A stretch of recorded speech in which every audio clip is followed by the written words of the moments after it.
नमस्कार दोस्तों, कैसे हैं आप लोग। उम्मीद करता हूँ अच्छे और शानदार होंगे। स्वागत है पुनः आपका दिशा स्टडी अड्डा में। तो दोस्तों, मैं आपको बताना चाहूँगा कि जैसा कि विराट सीरीज मैंने शुरू करी थी यूपी होम गार्ड्स के लिए और यूपीएसआई और यूपी पुलिस के लिए। तो जो भी जीके जीएस का पोर्शन होगा वो मैं कंप्लीट करूँगा। तो अभी तक 4 सेट हो चुके हैं और अभी ये पॉलिटी है। तो दोस्तों, मैं लगभग 500 क्वेश्चन कराऊँगा और अभी तक 100 क्वेश्चन हो चुके हैं।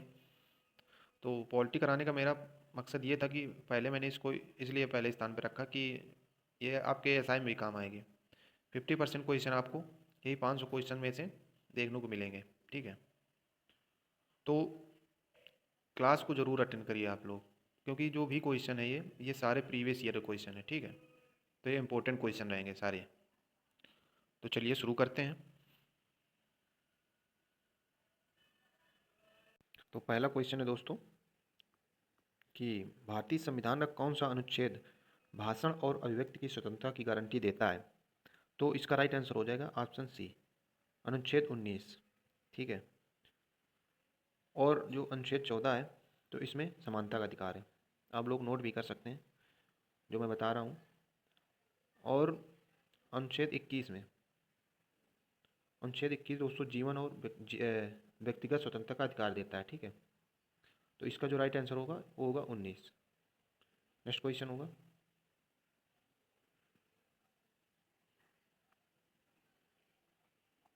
कि यूडीएचआर यानी मानव अधिकारों की सार्वभौम घोषणा का कौन सा अनुच्छेद उत्पीड़न से शरण लेने के अधिकार की गारंटी देता है। तो इसका राइट आंसर हो जाएगा ऑप्शन बी, यानी अनुच्छेद 14। ठीक है, जो कि समानता का अधिकार होता है।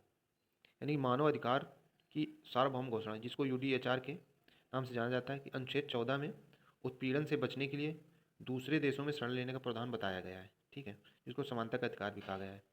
और यदि आपसे पूछ लिया जाए इसी में कि उत्पीड़न से बचने के लिए दूसरे देशों में शरण लेने का प्रावधान है तो किस अनुच्छेद में है, तो यह है 14 में। ठीक है, मतलब मैं एक क्वेश्चन में आपको 4-5 क्वेश्चन बता दूंगा। नेक्स्ट क्वेश्चन होगा कि भारतीय संविधान के अनुच्छेद 14 से 18 निम्नलिखित में से किससे संबंधित है। तो जो 14 से 18 अनुच्छेद है ये किससे संबंधित है, तो यह संबंधित है ऑप्शन बी, समता का अधिकार यानी समानता का अधिकार से संबंधित है। ठीक है, नेक्स्ट क्वेश्चन होगा कि भारतीय संविधान के किस भाग को भारत का मैग्ना कार्टा कहा जाता है। तो यह कहा जाता है भाग थर्ड को। ठीक है, भाग थर्ड को भारत का मैग्ना कार्टा कहा जाता है। इंपॉर्टेंट क्वेश्चन दोस्तों ये, और ये यूपीएसआई 2021 में आया हुआ है, शिफ्ट सेकंड में 21 नवंबर को। तो इसका जो राइट आंसर होगा होगा ऑप्शन बी। और ये किससे संबंधित है भाग थर्ड, ये संबंधित है मौलिक अधिकारों से, जो अनुच्छेद 12 से 35 के मध्य में आता है। ठीक, नेक्स्ट क्वेश्चन होगा कि मौलिक अधिकारों के प्रवर्तन के संबंध में उच्चतम न्यायालय का क्षेत्राधिकार क्या है। तो इसका जो राइट आंसर होगा होगा ऑप्शन सी। तो इसका मतलब क्या हुआ दोस्तों, इसका मतलब ये हुआ कि मौलिक अधिकारों के प्रवर्तन के संबंध में, ठीक है, उच्चतम न्यायालय का जो क्षेत्राधिकार होता है वो मौलिक है लेकिन अनन्य नहीं है। अनन्य मतलब, क्योंकि जो उच्चतम न्यायालय है वो संविधान के दायरे में ही रहकर कोई निर्णय देता है, उससे बाहर निर्णय नहीं दे सकता है। ठीक, नेक्स्ट क्वेश्चन होगा कि भारतीय संविधान के अनुसार रोजगार के लिए बच्चे की न्यूनतम आयु कितनी होनी चाहिए। तो इसका जो राइट आंसर होगा वो होगा ऑप्शन डी, 14 वर्ष। ठीक है, जैसे कि भारतीय संविधान का अनुच्छेद जो 24 है वो 14 वर्ष के कम उम्र के बच्चों को कारखानों आदि में नियोजन से प्रतिषेध करता है, लेकिन अभिनय के क्षेत्र में बाल कलाकार के रूप में और घर के कार्य के लिए इसमें छूट प्रदान की गई है। ठीक है, नेक्स्ट क्वेश्चन होगा कि भारतीय संविधान का कौन सा अनुच्छेद बेगार यानी बधवा मजदूरी पर रोक लगाता है। तो ये लगाता है ऑप्शन डी अनुच्छेद। ठीक है, अनुच्छेद जो 23 है वो बेगार और बंधुआ मजदूरी पर रोक लगाता है, यानी कि आपको अधिकार देता है ये। इससे बालात श्रम पर भी रोक लगती है। नेक्स्ट क्वेश्चन होगा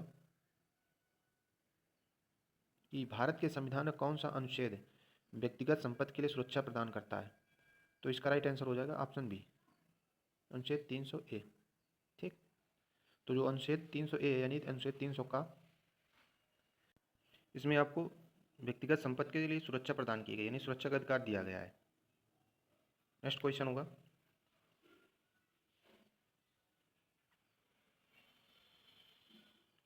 कि जब कारावास की अवधि 3 महीने से कम हो तब एकांत कैद की सजा को कार्यान्वित करने में ऐसा कारावास किसी भी स्थिति में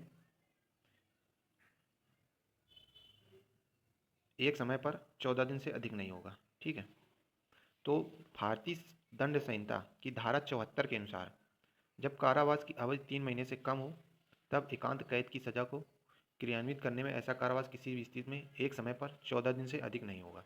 ठीक,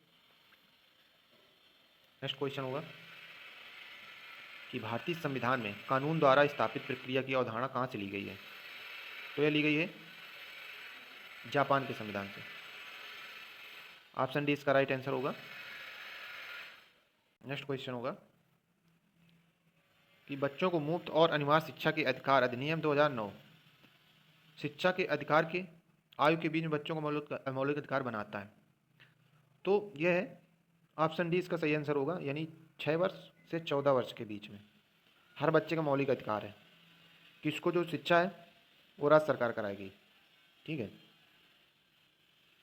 और अनुच्छेद 21 का काम है राज्य जो है वो 6 से 14 वर्ष की आयु के समस्त बच्चों को निःशुल्क तथा अनिवार्य शिक्षा उपलब्ध कराएगी, और यह संशोधन हुआ था 86वां संविधान संशोधन 2002 में।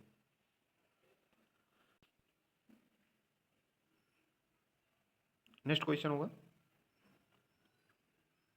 कि भारतीय संविधान के अनुच्छेद 19 में कितने प्रकार की स्वतंत्रता का प्रावधान है?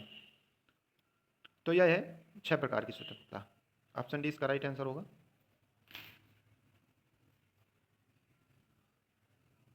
नेक्स्ट क्वेश्चन है दोस्तों कि हैवियस कॉर्पस याचिका का शाब्दिक अर्थ क्या है? तो ये बहुत पूछा जाता है दोस्तों, तो इसको आप लोगों को याद रखना है। हैवियस कॉर्पस यानी बंदी प्रत्यक्षीकरण। इसका मतलब हुआ किसी को सशरीर पेश करना, यानी किसी व्यक्ति को आपने अरेस्ट किया तो उसको कोर्ट के समक्ष पेश करना। नेक्स्ट क्वेश्चन होगा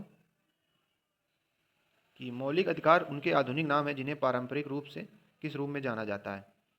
तो इसका राइट आंसर होगा ऑप्शन ए प्राकृतिक अधिकार, यानी प्राकृतिक अधिकार को ही मौलिक अधिकार बोला जाता है। ठीक है, तो मौलिक अधिकार भाग 3 में और अनुच्छेद 12 से 35 में। ठीक, ये आप लोग याद रखना।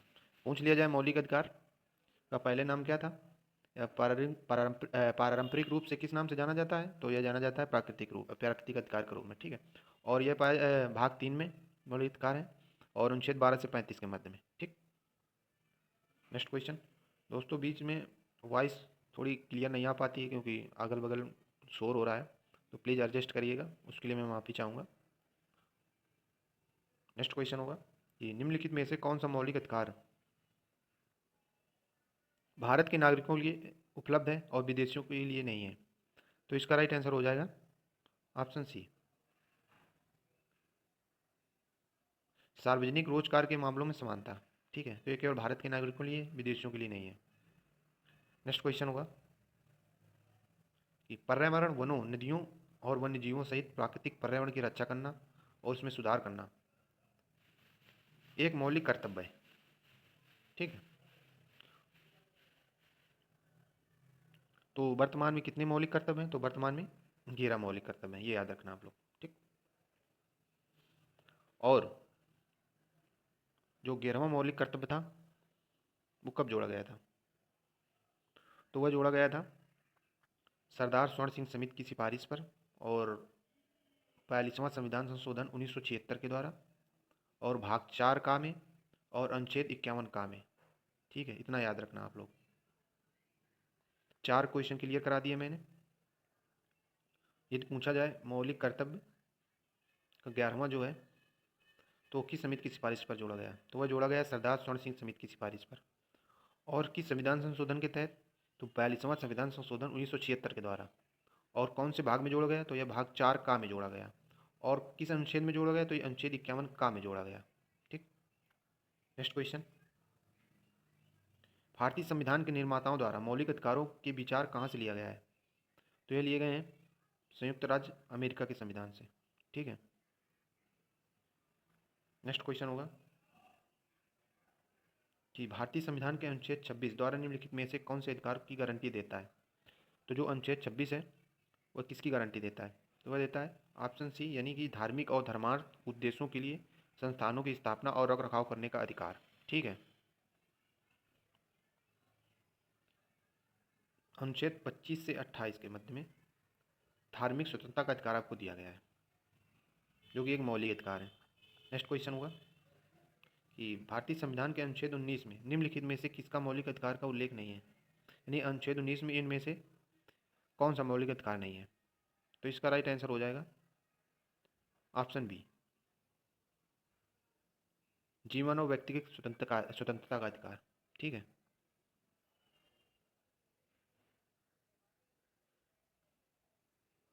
बाकी ये तीनों अनुच्छेद 19 में दिए गए हैं। नेक्स्ट क्वेश्चन होगा कि कौन से मौलिक अधिकार के प्रतिबंध के तहत सरकार कुछ स्थितियों में अधिकारों के बिना हो रही शांतिपूर्ण सभा को सीमित कर सकती है। उदाहरण के लिए मामला अगर सार्वजनिक व्यवस्था के हित में हो। तो इसका राइट आंसर हो जाएगा ऑप्शन ए, स्वतंत्रता का अधिकार। ठीक है। यानी स्वतंत्रता के मौलिक अधिकार पर प्रतिबंध के तहत सरकार कुछ स्थितियों में हथियारों के बिना हो रही शांतिपूर्ण व्यवस्था यानी शांतिपूर्ण सभा को सीमित कर सकती है। ठीक है। और उदाहरण है, मान लीजिए अगर मामला सार्वजनिक व्यवस्था के हित में हो या लोक हित में हो। ठीक। नेक्स्ट क्वेश्चन होगा समानता के लिए अधिकार नहीं है। तो इनमें से कौन सा है सही आंसर होगा जो समानता का अधिकार नहीं है। तो इसका जो राइट आंसर होगा ऑप्शन सी होगा दोस्तों, उपाधियों का अंत। बाकी ये विधि के समझ की समानता, सामाजिक समानता, लोक नियोजन में अवसर की समानता, ये सारे सही हैं। नेक्स्ट क्वेश्चन होगा स्वतंत्रता के अधिकार में निहित है। तो इसका राइट आंसर हो जाएगा ऑप्शन सी, यानी कि ऑप्शन जी।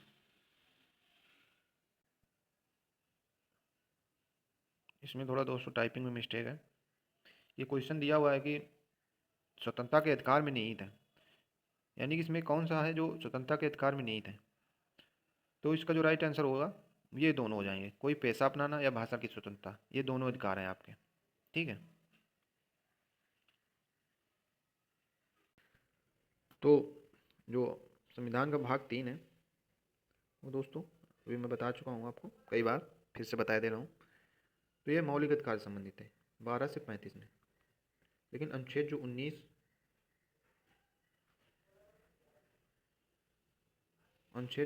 है 19 से 22, तो ये स्वतंत्रता के मूल अधिकार के बारे में है ही। ठीक है। और अनुच्छेद 19 में 6 प्रकार की स्वतंत्रता है। ठीक। पहली है वाक एवं अभिव्यक्ति, यानी आपको बोलने की आज़ादी। ठीक है। और दूसरी है शांतिपूर्ण सम्मेलन।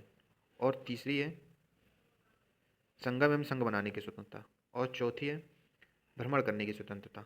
ठीक। और पांचवी है कि निवास या बसने की स्वतंत्रता, यानी भारत के आप किसी भी कोने में निवास कर सकते हैं, बस सकते हैं और व्यापार भी कर सकते हैं। छठवीं यही है कि वृत्ति, उपजीविका, व्यापार या कारोबार या कोई भी पेशा। ठीक है। तो ये 19 का 6वें में है। ठीक है। तो ये अनुच्छेद 19 में 6 प्रकार की स्वतंत्रताएं दी गई हैं। तो यही पूछ रहा है क्वेश्चन में कि स्वतंत्रता के अधिकार में निहित है। तो ये दोनों निहित है कि कोई पेशा अपना सकते हैं, 19 का 6 में है ये। ठीक है। और भाषण की स्वतंत्रता 19 का 1 में। हालांकि होमगार्ड में नहीं पूछेगा इतना डीप, ये एसआई में पूछ सकता है आपसे। ठीक। तो 6 प्रकार की स्वतंत्रताएं ये आप लोग याद रखना। नेक्स्ट क्वेश्चन होगा, ये पूछ रहा है कि निम्नलिखित में से कौन नागरिकों के मौलिक अधिकार के संदर्भ में निम्नलिखित में से कौन सा सही है, यानी इन दोनों में से कौन सा सही है। चलिए पढ़ते हैं। तो राज्य किसी भी नागरिक के भाषण एवं अभिव्यक्ति की स्वतंत्रता पर प्रतिबंध लगा सकता है यदि वह दूसरे देशों के साथ भारत के मैत्रीपूर्ण संबंधों पर प्रभाव डालती है। तो ये बिल्कुल सही होगा। और बी है कि आपातकाल के दौरान स्वतंत्रता के अधिकार को स्थगित किया जा सकता है तथा प्रतिबंध लगाए जा सकते हैं। हालांकि अनुच्छेद 20 और 21 को आपात के दौरान निलंबित नहीं किया जा सकता है। ठीक है। तो ये भी सही हो जाएगा, दोनों सही हैं ये। और इम्पोर्टेंट फैक्ट हैं, ये आप लोग याद रखना। ठीक। नेक्स्ट क्वेश्चन होगा, नागरिकों के मौलिक अधिकार के संदर्भ में सही कहा गया है। तो चलिए पढ़ते हैं क्या सही कहा गया है कि शैक्षिक संस्थानों को सहायता देने में किसी भी शिक्षण संस्थान के साथ इस आधार पर भेदभाव नहीं करेगा कि यह अल्पसंख्यक प्रबंधन के तहत चाहे वह धर्म पर आधारित हो या भाषा पर आधारित हो। तो ये तो बिल्कुल सही है दोस्तों, ठीक है। और यदि कोई व्यक्ति भारत की संप्रभुता, एकता और अखंडता को अक्षुण्ण बनाए रखने में तथा उसकी रक्षा करने में विफल रहता है तो उसकी स्वतंत्रता के अधिकार को प्रतिबंधित किया जा सकता है, बिल्कुल किया जा सकता है। यदि वह देश के साथ में गद्दारी कर रहा है, देशद्रोही है, तो उसकी जो स्वतंत्रता के अधिकार हैं उसको प्रतिबंधित किया जा सकता है। तो इसका जो सही आंसर होगा वो पहला सही हो जाएगा और दूसरा गलत हो जाएगा। तो ये फैक्ट दोनों सही हैं। हालांकि इतना लंबा क्वेश्चन होमगार्ड में नहीं आएगा, ये सिर्फ एसआई में पूछा जाएगा आपसे, पुलिस में भी नहीं आते इतने लंबे क्वेश्चन। लेकिन फैक्ट जो है वो उस पर आप लोग गौर करिएगा कि क्या लिखा हुआ है। कोई हार्ड भाषा नहीं है, सरल भाषा में लिखा हुआ है, आप लोग आसानी से समझ सकते हो।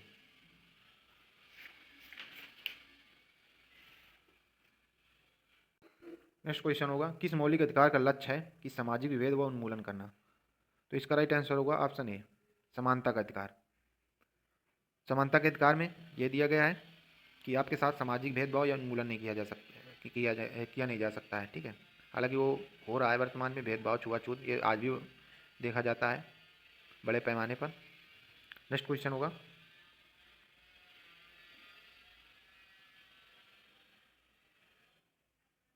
कि 2017 में निम्न अधिकारों में से किसे मौलिक अधिकारों में मान्यता दिया गया था।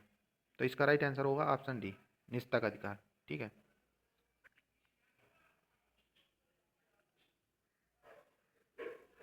यानी कि 24 अगस्त 2017 में सर्वोच्च न्यायालय के मुख्य न्यायाधीश थे जे एस खेयर। उनकी अध्यक्षता वाली 9 सदस्यीय पीठ ने निजता का अधिकार मामले पर निर्णय देते हुए इसे मौलिक अधिकार माना था, ठीक है। निजता का अधिकार को अनुच्छेद 21 में जीवन और स्वतंत्रता के अधिकार में निहित किया गया है। यदि पूछा जाए आपसे क्वेश्चन में कि निजता का अधिकार किस अनुच्छेद में, तो आप अनुच्छेद 21 लगा दीजिएगा, ठीक है।